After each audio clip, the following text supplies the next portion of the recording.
Bora pedir logo 99? Daqui a pouco o show já vai começar. Tô pedindo aqui já. Pede e já negocia, hein? Negocia? Ué, como assim? 99 negocia, ué. Agora a gente pode negociar com os motoristas parceiros da 99, direto pelo aplicativo. Mentira! Que babado! Para negociar o preço da sua corrida, a 99 é o melhor negócio. Tenha corridas com mais autonomia e segurança. Experimente o 99 Negocia hoje mesmo. Abra o app e confira.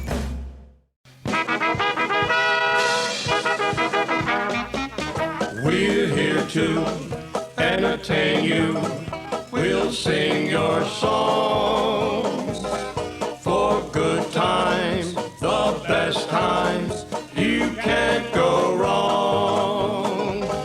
We'll two-step, a new step. It won't be long when the Dixielanders are playing. Soon you'll be swaying, so come on, sing along.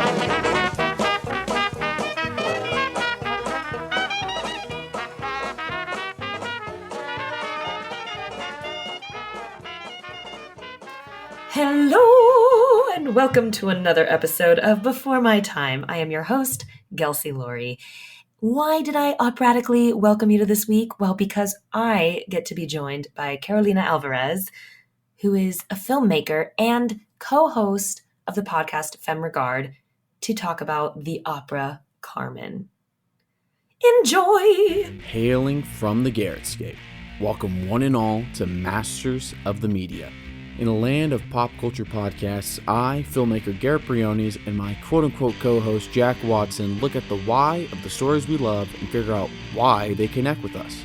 The show is all about loving the media you love and appreciating the underappreciated. It's a celebration of storytelling and also two pals making each other laugh at random impressions and the silliest things you can imagine. You can find Masters in the Media on all your favorite podcatchers and right here on the Geekscape Network. We hope to see you all on the Garrettscape.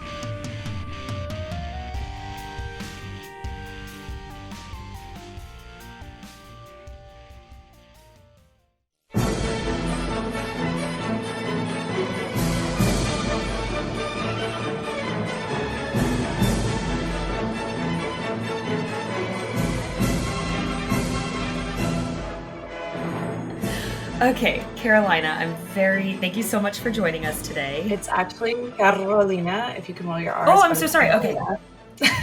Carolina. What's the ethnicity or background of that? Yeah, and so I'm first generation here in America. My mom is from Poland and my dad is from Colombia. Awesome. Which I have been influences to a lot of my love and appreciation for opera, I guess. And why I was not a normal child growing up. Yeah. Join the party. Not normal at all here. No one's normal, but This is true. Especially if any entertainment, arts, if you have any finger in that, then we're just oddballs. But yay. All right. So this is awesome. The opera Carmen is what we're going to be talking about. Mm-hmm. Where to even begin? Tell me why you picked this. Yeah. So I think it was funny enough. I read what Matt had texted me really quick, what I needed to center a topic on. And I think what I got out of it was what were some things growing up that you were obsessed with? So I was okay, birds. I was the weird, I thought I was going to be an ornithologist or however you pronounce it, because I had a pet bird growing up. And I loved reading eyewitness books, and that's a whole nother tangent. So I was okay, I don't really want to talk about that on the podcast, because that was a very weird thing that I shouldn't tell people about myself. But there was that. And then I was thinking about, music. I grew up singing and dancing. I studied musical theater in college. So I was thinking about my musical influences. And then when he said, from decades ago, I was oh, well, that's literally what I was obsessed with growing up, was opera, jazz. I was telling you, my parents are not from this country. So their cultural music was very much a heavy influence on my childhood and what I grew up listening to. I learned who Britney Spears and NSYNC was on the playground. That's where I understood pop culture. So everything else was just totally different, I think, than what someone normally grew up listening to here. That's awesome, though. I think it's very enriching to have, because everyone can get Britney Spears and NSYNC. Yeah, and they're legends in themselves. And but I think it was really cool actually thinking about why Carmen, the opera, like you said, why more so to me. And I realized like, wow, like she was the first kind of strong female character that I was exposed to as a young girl. Like she was the first femme fatale, but like and looking more into this, like just overall in opera, she's like the strongest female character that you'll find in the way she is in her nature, but just overall, like, yeah, like what she wants is what she gets. And that was always really cool to me. That's Yeah. awesome. Yeah, I think it's I always reflect on kind of like who the female characters in my life were. And it is like when you're like, wow, I watched this when I was 6 or 7 and these were the women I was looking up to. And you kind of realize, wow, that shapes me so much. And even with Disney, I was talking to a friend how, there's all the Disney princesses and we're kind of that generation where we still got the tail end of the, ooh, I'm asleep and I need a prince to come kiss me. But we started getting at least for me, it's like Mulan was my, she was huge for me, huge. And then Megara from Hercules was one of my favorites. And she was that strong, like, I'm fine, I can take care of myself. And I was like, oh, that's interesting, even from a cartoon world. But yeah, so can you give us like, and you don't have to be pressured to make it perfect, like a sentence or two synopsis of what Carmen is about? Yeah, no worries. I did a whole Google Doc because that's just the producer. Amazing. I normally do like all handwritten. Yeah, I've got like pages of notes every time. I'm like, chicken scratch. Yeah, no, that is me when I'm not. I was just like, oh my gosh, okay. I wanted to get it right. And it is a interesting story. So just briefly, it's set in the 1830s in Seville, Spain. And this is a French opera. So it's really interesting that it was actually based on a French novel that they then adapted. And I'm talking about Georges Bizet, Carmen, which I think is the only version. But it's I guess ironic that this is the quintessential Spanish woman, but it is all in French and written by Frenchmen. So kind of like the romanticized idea of it. Yeah. Yeah, exactly. So it kind of the first opening scene is set in town. She's known as the prostitute and she's seducing all these men, but just like playing with them, which is again something I thought was always fun. Like she like really had power in her body and she wasn't throwing in like a way to beg for money. Like she was like commanding that room, So she's like flirting around and then that is when, I don't know if you could hear this, but everyone should be familiar maybe with this tune. Can you hear this? Mm-hmm. So, are you familiar with that sound at all? Oh yeah. Oh yeah. So that's the opening scene, and then I don't think I realized that was from Carmen because I know that as like like cannons going off and like dun, dun, dun, dun, it's like the big kind of like shabam and whoops. Exactly. Yeah. And so many like cartoons and other like films. Yeah, like, I know all this from Looney Tunes. I mean, Bugs Bunny is Looney Tunes. Exactly. Another childhood love of mine. So yeah, so that's like how that starts. And then she goes into, the habanera, which is this, if everyone knows. So she's singing this sexy dance and then she gets in a knife fight with a woman. Yeah. Like again, she's just very like strong and kind of fiery. Love that.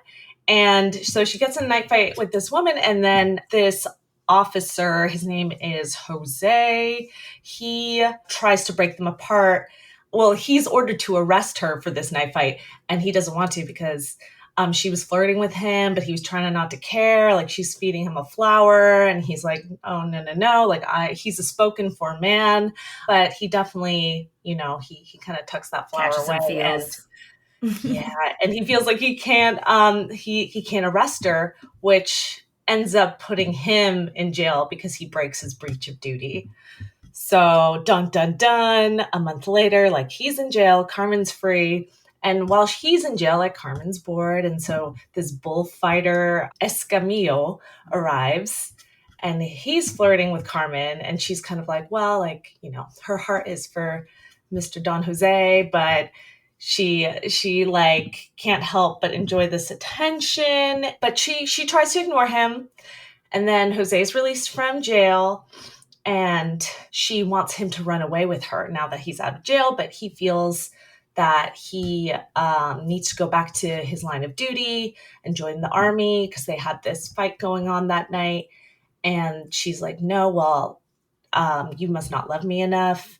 And then he reveals that he saved that flower when she first tossed that out to him. So she's like, oh, okay, so you do care, but still, like, run away with me. And so in that moment when they're chatting, a lieutenant returns to arrest Carmen because she never got caught. And then Jose decides to, like, attack everyone on her behalf. And so then he's forced to run away with her. So this man, does it. He does it. He breaks away, runs away. They're in the mountains. And, well, poor Jose. Carmen. I know. I was like, this opera's never end well. I was like, when does someone die? Or like, yeah, exactly. Well, she gets bored of him up in the mountains. She's just like, the habanera stands for, when she sings in the beginning, is love is a rebellious bird that none can tame. This bird name, it's like, stuck with me. Yeah. I like it. Who knew? And so she's just like, that's just kind of the theme. Like, love maybe can't be tamed, and neither can she. And you shouldn't try to also tame a woman either. Like, there's like all this stuff that we can like look into these lines, like feminist lines that we have here. Mm-hmm. But yeah, she tells him to go home to his mother, and it's not working, and he does. And then that's what I tell boys when I'm done with them. Go home to your mother. Go. I'm going to start. Imagine. That was lovely, but go home to your mother now. Go home to your mother. I'm bored. Thanks for dinner. Imagine. And then Escamillo arrives and invites everyone to his next bullfight before he leaves. So they must have like kind of gone back to town, and she noticed that. And then pretty much this is towards the end. She gets, Escamillo the bullfighter has had his eye set on her and ends up escorting her to the fight with him, which then Jose sees outside the arena, and he like kind of sneaks up on her and like begs Carmen to come back and come away with him. But she refuses, saying that she is born free and will die free. And in a jealous rage, Jose stabs her to death while the crowd inside the arena cheers Escamillo to victory. And then she ends up dying in the arms of Escamillo. But the takeaway is she dies free, and those were her decisions.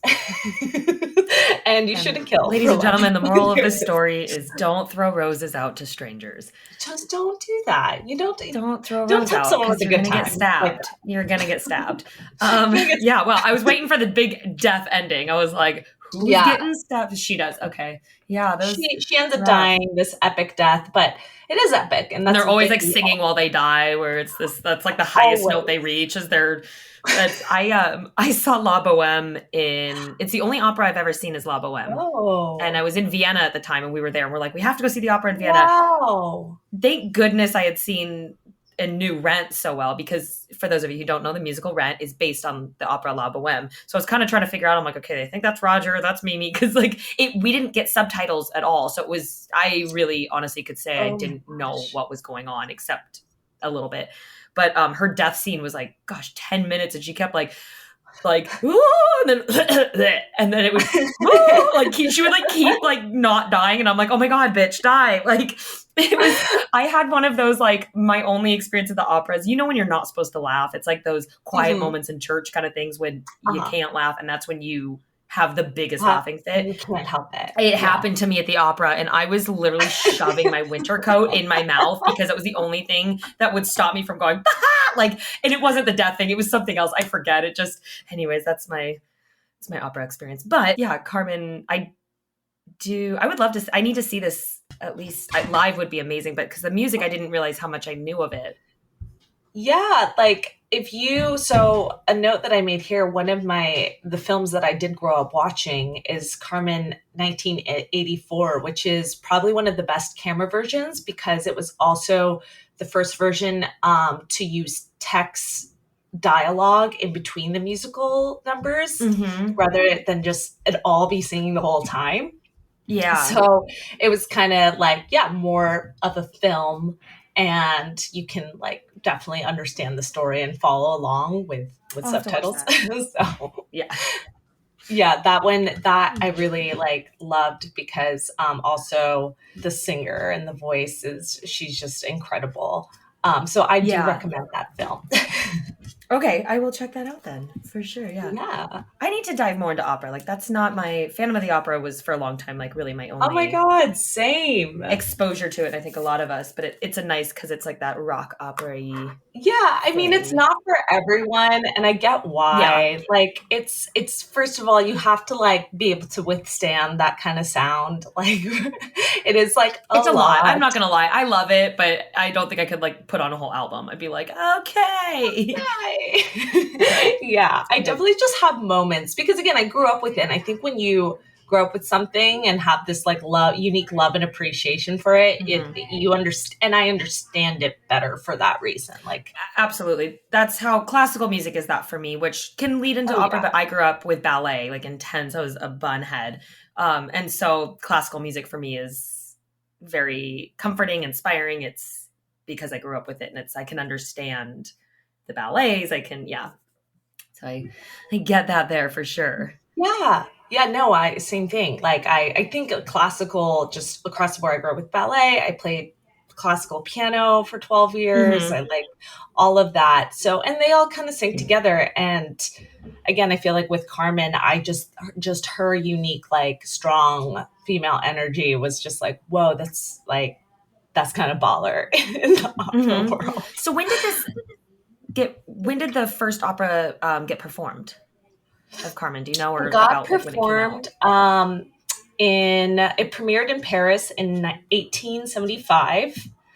And fun fact, did not premiere well. That was going to be my next question because this is a very racy kind of subject as well, and it's very like whoa, and for that time too. It was. One critic, and I have a note here, in Paris was shocked by the drastic realism of action. So I guess also like all that fighting and stabbing and, the bullfighting and all of that, I think was probably like a shocker. And yeah, the content of who she was. So I think its first performance when it opened in England, which I don't have the date, or no, in June 1878. So just a couple years later, it looks like, after when it premiered in England, that's when it grew like this enormous popularity. But I think that's cool. It's like cult films, like it's like I was thinking the same thing. Yeah. They don't do well at first, and then it years later kind of has this huge following, and then they become a classic. Exactly. And I was like, wait, that's really cool. Like that happens, I guess, of course it happens across like the board in art, or even and across time too. It's not just like something now and it's even then. And I think sometimes that shows not like, oh, it's so artsy and deep, people aren't ready for it, but it kind of is. It's like, I think things that do that, it's like, it's going to take some people a while to get to like it and grow and be like, oh my God, this is amazing, because most people do kind of like a more shallow, like give the people what they want. This is that, whether it be just like a good action film and the hero wins the end, or give us the rom-com where they get together. Everyone immediately is like, oh, it was a great movie. But the ones that are a little more kind of bizarre, like even a Tarantino film, I think now everyone knows going into a Tarantino film what they're getting into. They're like, I know what to expect. But in the beginning, or, it's those kind of like, what the hell did I just watch? Right. It takes a while, but then you're like, that was the greatest thing I've ever seen. But I think that's true art, when it takes longer to reflect and decide if you like it. Yeah, because I was listening to another podcast this morning on a film, and they were talking on the subject of documentaries and how, like, I guess a lot of them, you know what? No, I wouldn't say a lot of them, but what I took away from that conversation was it's the ones that don't have their objective like so spoon fed to you, but allow you as the viewer to decide like what your take or view on a certain like subject matter, or what they're showing you. They don't like purposely with the music and with everything make you feel exactly what you need to feel, or you know, or like you said, something that's so comfortable and you're like, okay, like this is easy. I think that makes kind of the better work that's done that can make you decide how you want to feel about it.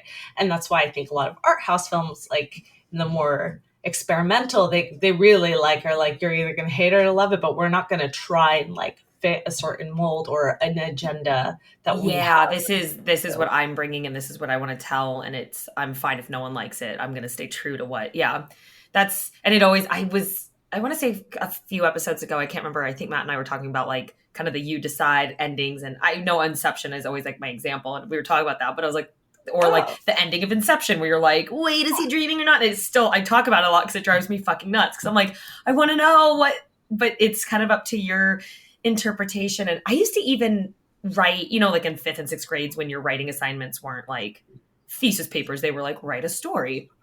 All my stories, I was so into shock value. Like one was like this medieval story where like the lover dies and then this old creepy troll comes and the woman like stabs herself to death. And like, I was like writing this at like 10 years old, like dee, dee, dee, like, but I loved, and I left it open where it was like, did he kill her? Did he not? And my teacher had to talk to my parents. Actually, I wrote too many really, really dark stories. Like one, a child gets abducted. One girl's like has the worst eating disorder to get to, ends up in a hospital. And he's like, is she okay? I was like, I'm fine. But so I've always been attracted to that kind of not on the beaten path, like off what you were saying, kind of you decided. It has always intrigued me since I was young. Yeah. And like attributing this opera to like even a Tarantino film like that are very graphic and like gory for the most part, very lots of blood, but he does it too in his own like theatrical way that you could almost compare that to an opera. You know, the blood, it's not real looking, right? It's like that red, like split, like it's just like gushing like from the out. Addams Family when when they do the performance at school and the blood's like spraying out. It's always what I think of. Yeah. There's like that comedic like take on it, which I can almost like compare it like the kind of opera drama comedy, because it's still like very theatrical. So I can only imagine what they were doing on stage. Like, God, I wish I could like see it, because it'd be really curious. I'd be really curious to see like how they did special effects. Yeah, it would be. And so this opera's still being performed today. Yeah, for sure. I mean, Like, I missed it. When I was studying in New York, they were doing it at the Met Opera, and they still do it today. I mean, if they do it at the LA Opera, I'll for sure go. I saw the La Traviata there, and that one was hilarious. So I still have a love and appreciation. You just gotta like, I feel like get lucky and go to the one that, you know, is like has comedy or something, because that one was just funny. Like everyone was over the top and just like making jokes, and it was a good time. I wonder, because it seems like the performances they do now of operas are pretty authentic to what they would have performed when it opened. It doesn't seem like they kind of add in these high technological things. It seems like it's very true to the art of being this over the top theatrical, like, well, we're going to be like Carmen. We're going to be free. Yeah.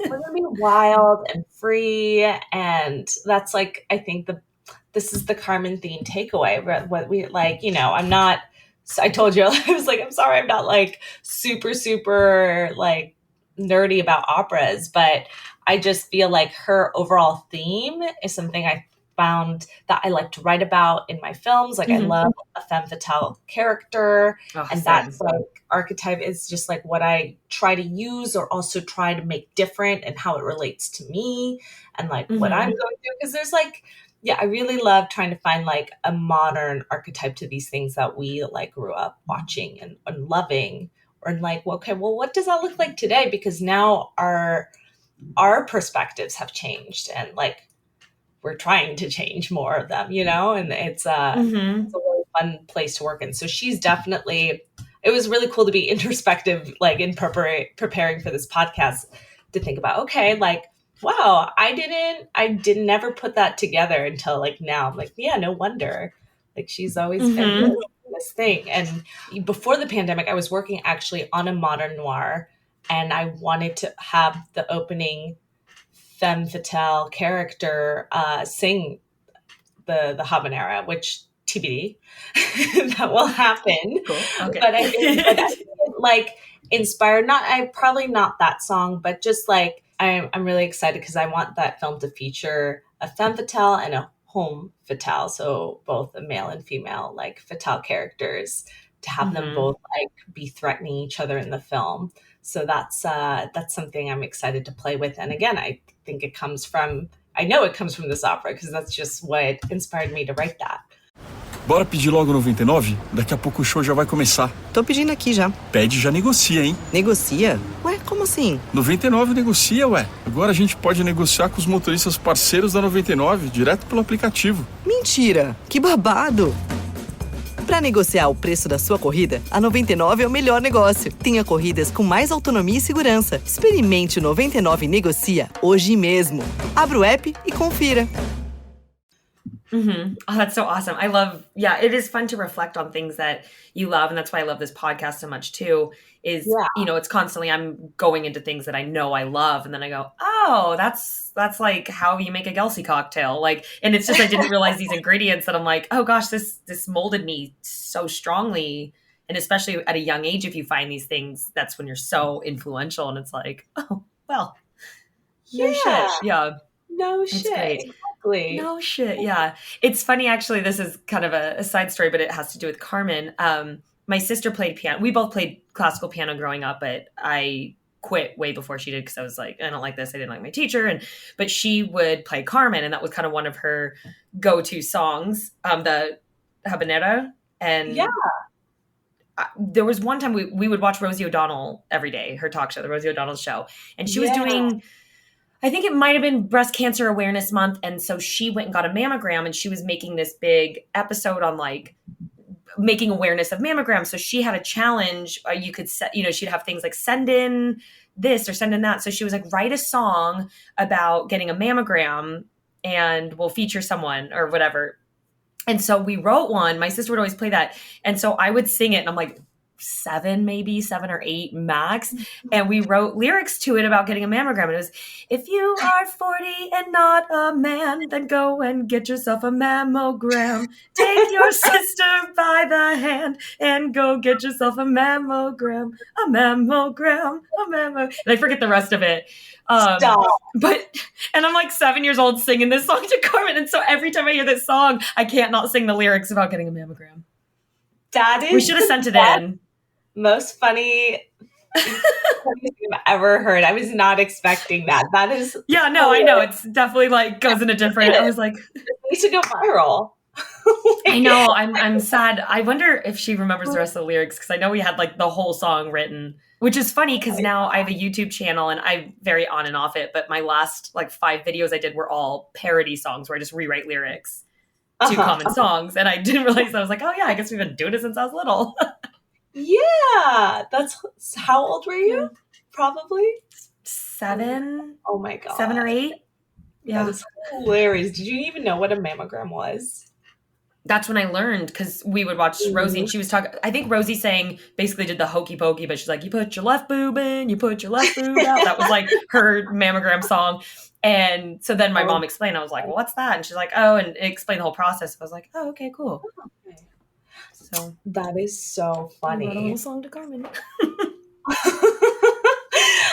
I love so that. This opera, though, is written on the novel. Was the novel at all? I know sometimes they're inspired by true people. And so are these characters at all inspired by anyone that was real? I like tried to figure that out, and like I did research, but all it said was that it was just based on this book, and it's based on Carmen herself. Okay. I'm like, sure there's a Carmen out there that I know. Right? And when it's so hard when things are, it's like the opera's based on the novel, and then it's like you're going back in time, and it's like things aren't recorded as easily as they are now. We have everything where that can be hard to find, but exactly. They started by another Frenchman. I can't. Do you speak French or studied it at all? I used to. I spoke decent French for 6 months in my life, and I lived in Montreal for 5 months. So when I was there, I was like, okay. And then I thought I was going to be in France for 2 years, and I wasn't. And then I lost everything. It's hard when you're not living in the country. I asked. It sucks. Yeah. my pronunciation of these things. I can't pronounce this man's name. Prosper Mer. Who knows? Perfect. So, that's it. You nailed it. That's it. Nailed I it. accept. A fun story. So yeah, I grew up playing piano and taking voice lessons. And for one of my like studies, I wanted to learn La Habanera. And I grew up taking Spanish classes, but not French. So I think it was my senior year of high school. I would like go bug the French teacher at the high school and like during my lunchtime and just like have her try to go through all the words with me and like phonetically best as I could like write the pronunciations so I could learn how to sing it. And like thank God for her, because I was just like, I know she probably was like, why am I doing this right now? But I'm like, I had my music like sheet music with me and I'm like, please help me. No, she was so sweet. Shout out to the lovely French teacher at Morristown High School. Forget your name, but C'est bon, merci. Beautiful, beautiful, beautiful. I know. Like now, it's just like so. It was hard. It was a hard one to learn, and also fun fact. My voice teacher said I could never play the role because you have to be a true mezzo soprano, and at the time I was just like a high soprano singer, I guess. And I'm like, but I don't get it. I can hit all those notes, so I can't sing. You'll never play Carmen like that. Yeah. Well, hey, I props to you for being a soprano. I'm sure you can tell by my speaking voice. I am far from it. I have the lowest cadence, alto, sulky, give me a cigarette kind of voice. So opera, like I hear it and I'm like, oh, and I think maybe a part of me that's like, whatever, is because there's just in no universe am I ever hitting any of those notes. Like their lowest note is too high for me. Well, that was interesting for musical theater transitioning into that world. I like had to like learn to really build up my low register, and like belting took me years to like figure that out. I don't know if their listeners are like, you know, they understand the whole voice thing, but like belting is like really strong. Like, how would you describe it? Like, I know, I'm trying to think how I would describe belting. It's almost like when you hear like yelling in a song, like Kelly Clarkson belts. She's a belter. Yeah. So like you hear them. Jennifer Hudson is a belter. Opera, you're up in your like higher register where you're like, whoa! And it's like you can like feel it in your head. And then low is obviously how I speak, you guys. And then belting will be like, ah! Like, you know, you get it. Yeah. I hope that's me as a Muppet explaining singing. No, it's like right on track. I performed it. I did end up learning the lyrics, and that's amazing. That's why I like it. I love it. I mean, oh my gosh, it's one of those things that I feel like through the years, maybe I'm yelling more. Like my belt is now much more stronger. I'm like losing my high notes. I'm like, oh my god, it's hard. It's a muscle. I haven't sang in years. I mean, I sing like in the shower and in my car, but I don't. I used to take lessons. And now that I don't train it and I'm not doing the like exercises every day, I'm like, well, that's gone. Like, yeah, I know it's crazy. I feel like if I do have to sing, like I have to take lessons and like really work out that muscle again. Oh yeah. I would have to put some work in. And I love singing, but the work for it is like, it's kind of back to the reality of day to day. It's not fun work to me. Like I would rather do burpees every day. And I did. I chose that route. And so I like physically trained and I'll like have been in the gym for 6 hours a day. And like I was a circus artist for years. So that's kind of like I put all my training into being an aerialist. And so I literally did the pull-ups. My hands were ripped bleeding. And I'm like, let's climb a rope with them bleeding. And like that was the work I loved. And I was willing to do that, which a lot of people hate. Like I love working out until the feeling of I'm going to throw up and pass out. I'm like, yeah, like it gets me high. I don't know. It's crazy. That's amazing. And I think for your listeners who don't understand the physical training that goes into performance art, like opera and musical theater, it is very much like being at the gym. Like you have to train your body to withstand that amount of power that you're trying to push from like your diaphragm and like all the breathing that goes into, and then like, I mean, to the point where maybe you're passing out and trying not to. Yeah, the breathing exercises are Yeah, because it's holding your breath, like to be able to sustain a note as long as they do, that's breath retention or put like, and Yeah. it's even if, if you guys can think about like talking and how much you have to, if you talk too fast, you have to keep taking a breath. It's being Yeah. able to have a run on sentence with a sustained breath without it sounding like you're getting to the point of it, I'm not going to lose it. It's incredible. Like, yeah, listening to singers that can just do that, I'm like, they Do are that. aliens. Ooh, Y'all are it gives me aliens. goosebumps. Like I Yeah. will still have like a visceral physical reaction to someone performing. Like even in film, Hmm. like Coda that won the Oscars. I don't know if you I need to saw see it. that still. I Oh my didn't. gosh, I that need to was see it. amazing. A young girl growing up with an entire deaf family, and like she wants to be a singer. And anyway, she like it's no Carmen. I wouldn't say she's giving like this grand, but her voice is beautiful, beautiful, beautiful, and still like just the work and dedication to putting on a performance because she then trains and it's a discipline and so like by the end when she's performing and again her voice is gorgeous is like I'm crying, I'm like sobbing. Yeah, well, it's like if you go on that journey with her, it's like any movie that's like the journey to the performance, the competition, the fight, whatever it may be. When you feel like you were there with them from the beginning and through the struggles and the Yeah. training, then it's like you kind of feel that mom and dad, like, I'm so proud of you. Like, I know everything that you put in. Like, and it is, I mean, I'll we're cry, so girl. used. Oh, yeah. I'll cry at like the carolers at the mall at like Christmas time. Like my boyfriend's looking over, he's like, "Why are you tearing?" I'm like, "Just because musical theater and they're just singing. It's so beautiful and it's providing beautiful joy to trained, everyone and it's- around yeah. me."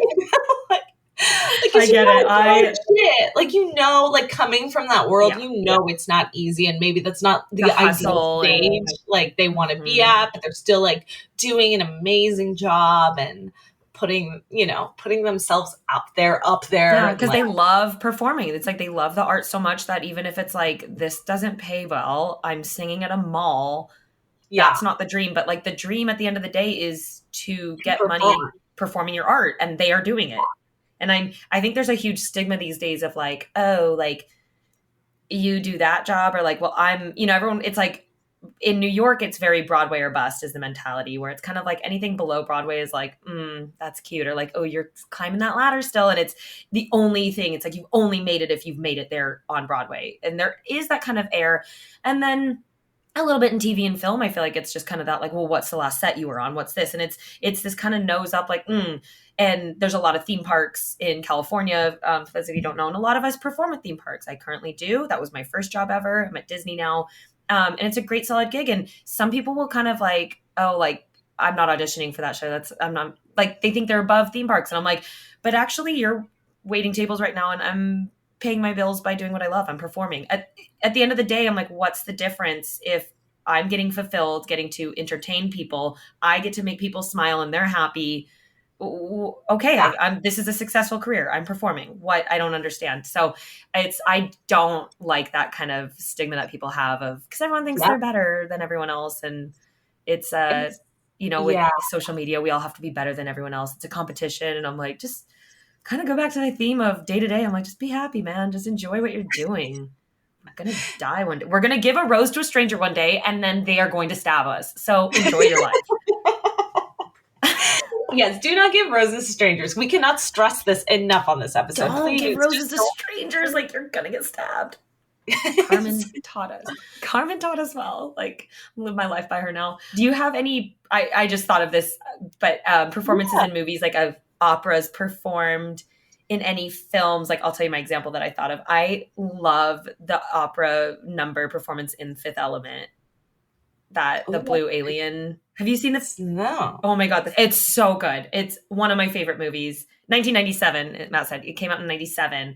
And there's this kind of blue alien opera singer who's the main, like, grand debut on this elegant ship that they're on. And it's an incredible, and you'll just YouTube that performance.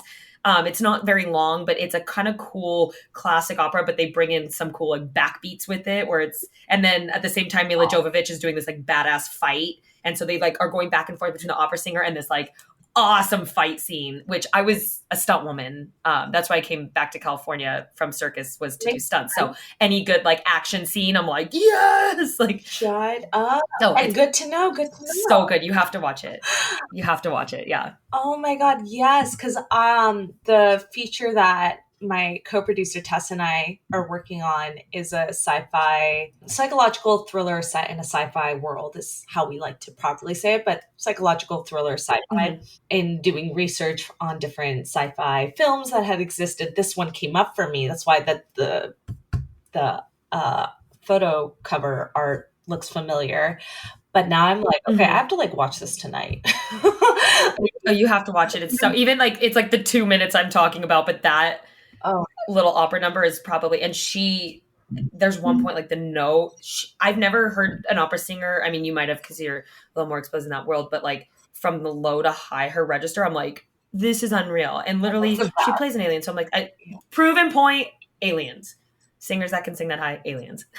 Yeah. I can't remember of a specific opera moment. I don't know. I feel like that was something where I was drawn to. I want to create something that has that opera but modern. So that's why I'm dying now to watch this like kind of duo, because I think if it's done in the right way, it could be more popular or just like interesting. Like, okay. I want to see more of that. I think another film, because we were talking earlier about films that kind of have that open ending, and then I just keep wanting to know the answers and research, and has a musical, almost Carmen, like that. The character kind of looks almost Carmen-esque to me. Was the movie's Mulholland Drive. They're in a theater, and it's kind of like almost, I think, a dream. It's not even real life. Like we have to question it. But yeah, there's this woman singing a song in Spanish, and it's very sad, and like you're feeling very sad for her. But you don't understand, at least I'm pretty sure you can't understand what she's saying exactly, but the characters are reacting to her performance. And that always, like, again, I love how music evokes emotion, even in other languages like operas. I don't fully understand exactly what they're saying all the time, even with subtitles. You're not catching everything, but you could really have a voice, especially like a strong classical voice, like kind of mesmerize and take you away. But yeah, Mulholland Drive in general. Well, it's the same way with like, that's, yeah. I gotta watch that again. It's the same with classical music, though. I feel like it doesn't have any words, and I've cried listening to a song where it's just so overwhelmingly moving, and or the orchestra. And so you put a voice with that, and even if you don't understand what they're saying, it's the same. There's nothing being said in a classical song because no one's singing, but it's still can take you there where you're like, why am I crying? I'm not crying. You're crying. Like I do all the time. And I'm like, what is going on? And it's just these like, it's overwhelming. And I feel like for me, I've never heard any music like classical, which I would put opera obviously within the classical realm, there's no other genre that is that overwhelming and can just, you can get emotional listening to any rock, pop, this, and that. They're awesome. They can rev you up, make you feel sad, and they're totally there. But classical it's a whole different emotion evoking music. And that's why in film it's so powerful. Like, I mean, that's why movie scores are, movie scores are so, oh my gosh, like it's incredible. I mean, I love listening to movie scores. I'll listen to, this, that. I run. Sometimes I have different like playlists that I run to, and it depends what my mood is. Some might be more rock, pop, this, that. And it's literally musical score run. No way. And you put on Wonder Woman 1984. I run so fast. I like come home and like think I'm going to suffocate on my own lungs. I'm like, it's so like that music revs me up, and I'm like, I am Wonder Woman. I never thought to do that, to like run to like an action like film or so, what I mean? It's so fun because then you like put yourself, at least for me, and I'm sure like you're such a creative as well, like I put myself in the scene, so I'm not running, I'm like, I'm running to that thing to beat their ass, to save the world, like, and it works for me at least. I love it. A little takeaway. Yeah, takeaway. Run to movie scores and don't give flowers to strangers. Is there any other final thoughts on Carmen that you're like, oh, I didn't say this, or I guess my final thought is that, yeah, it's definitely one of those operas that resonate me for the strong Carmen character. And I know I already said that and reiterated that a million times. But just like to go on, piggyback on with classical music in general, like my other favorite composer is Chopin, and he just like all his music, just I grew up playing it, but just in general, like you really feel it. And like, I love that music is, you don't have to understand it. I think sometimes we want to just, and trust me, I like a spoon fed Friends, The Office kind of show where like I get what's happening and like there's some benefits for that. But if there's any classical haters out there, I encourage you to like listen with open ears and like see what it makes you feel or where it takes you. For me, it like, if I'm stuck creatively, for any creatives out there, it's like one of the best ways for me to work, because it's not like, especially without lyrics, like you can just kind of be with yourself, but have something giving you a little something while you're like sitting in yourself being creative. So, I mean, put on Chopin, Debussy is another favorite of mine. Or maybe Tchaikovsky, what? You know, if you're feeling like some going to war, put on some Carmen. There might be some battles. There might be some sexy moments in there. Just see what happens. Love it. I love it. Oh, well, thank you so much for coming on the podcast. No, thank you so much for having me on. This was really fun, and just like again, like gave me a moment to be introspective, and you know, I don't have time for that. Yeah. So that was really, I know we're all running around like chickens with our heads cut off. So it's nice to sit and just kind of reflect on yourself and also like where you come from. Yeah. In your choices and what you like, what you don't like, what you're motivated by. And yeah, it's a very interesting, you learn a lot when you reflect. So yeah. Awesome. Oh my God. Well, thank you so much for having me on. This was so much fun, and best of luck on your move. Stay in touch. Yeah, absolutely. Thanks. All right, babe.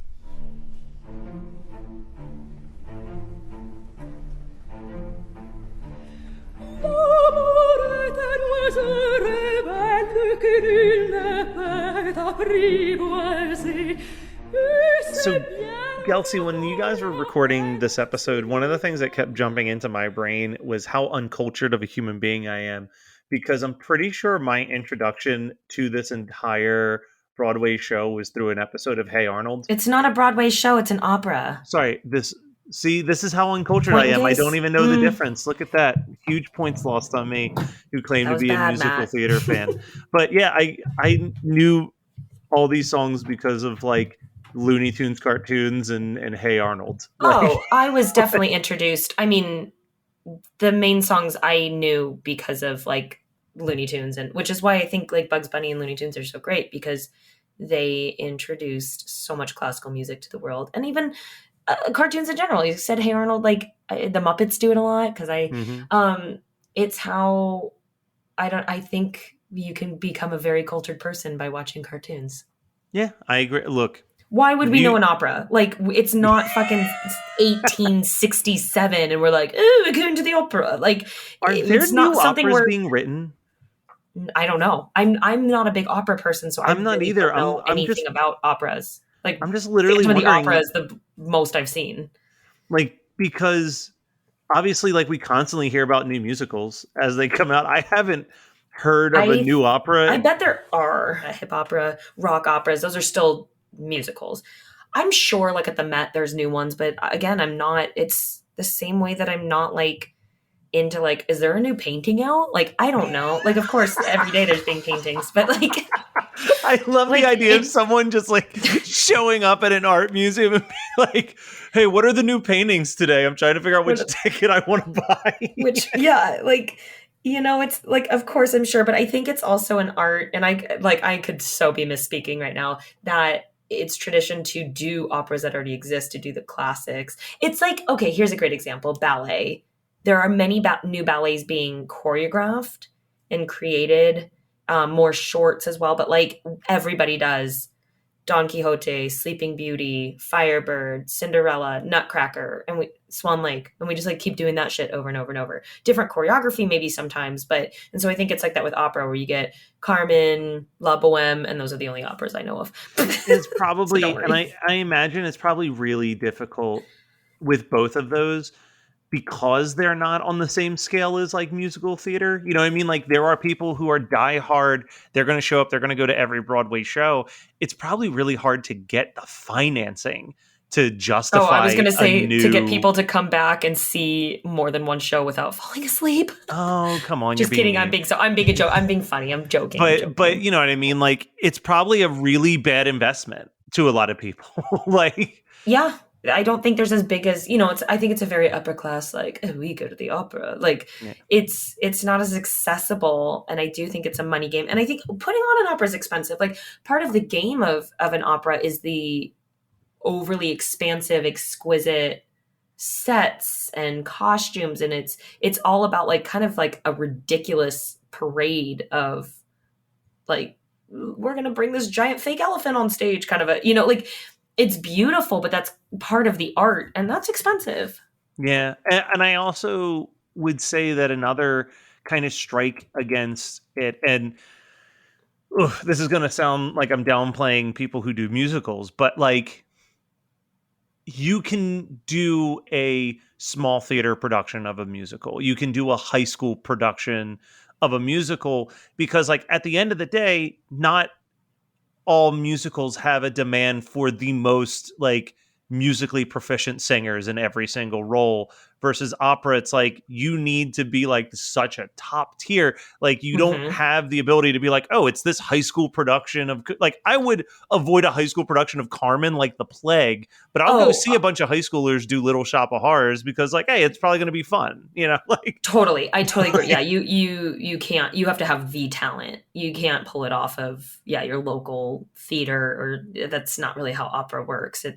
You can't expect to go to a local theater and be like, okay, so who can stand on one hand on someone else's head versus we can do this dance number and we can just dumb it down and still make it cute, but it doesn't have to be like, it's kind of like that. So, well, if the audience listening thinks that we are completely wrong and just besmirching the beautiful, beautiful genre that is it's beautiful, opera, but I just don't want to where can they vent to us? Yeah, please vent about how uncultured we are on Facebook. Just search Before My Time. We'll pop up and be like, you guys are fucking idiots. Opera's great. That's not what we're saying. We said opera's great. We just don't know much about it.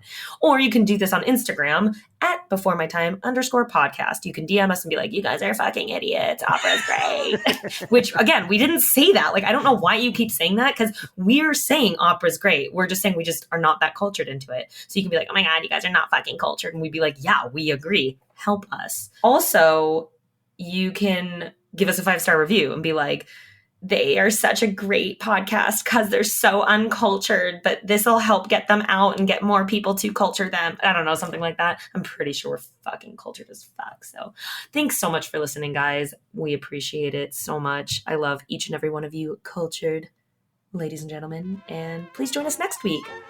Yay!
You're listening to the Geekscape Network.